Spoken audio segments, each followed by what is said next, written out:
Well, since starting this channel with the Timber Tough tenon cutters, and it also comes with the bits as well to cut the corresponding hole. One thing everybody has asked me is how big a wood or how small a wood can you cut with that?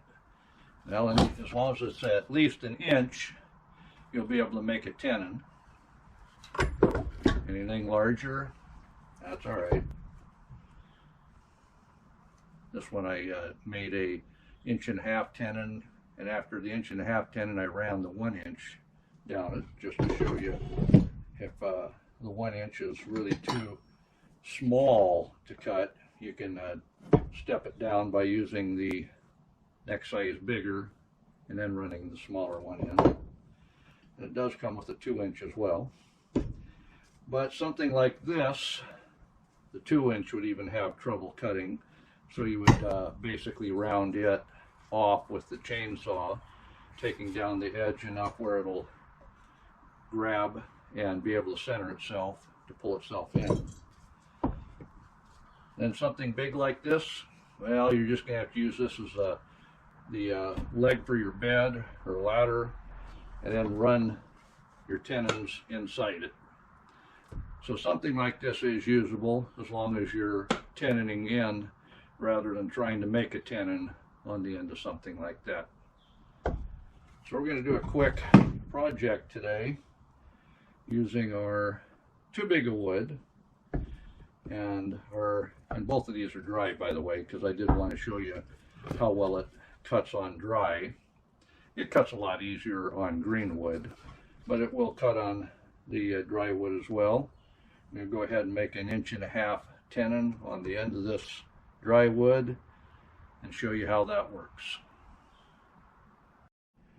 So we have the 1.5 inch in the drill. We have this tightened down, and we're just going to take this nice and easy because we don't want to get popped in the face with this big drill.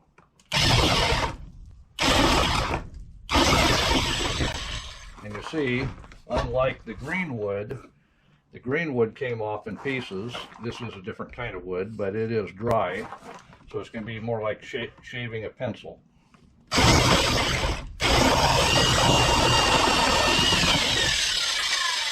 Just like that, you have an 1.5 inch tenon on the end of that stick. What's that good for? Well, we'll go ahead and use this piece next to show you what that's all about.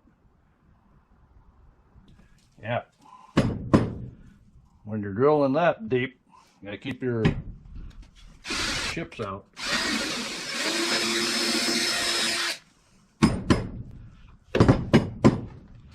There you go. Now these are two dry pieces of wood, and that's what I was mentioning before. If you're going to build, you either use both green wood or both dry wood. And just like that, we got something to put furniture together. That could be your first project, and it doesn't take all afternoon. What a feeling of accomplishment. So once again, the theory is, if this is green wood, it will shrink, but the tenon and the mortise will shrink at the same rate. I cut these over a week ago, and they're still tight. If you have dry, you need both pieces being dry because they stop shrinking. Yes, moisture will get to them. They'll crack. Why leave the bark on? Well, if it's cherry like this is, the cherry itself, it's just like having 1,000 rubber bands on there. You leave those on, it'll stop it from cracking.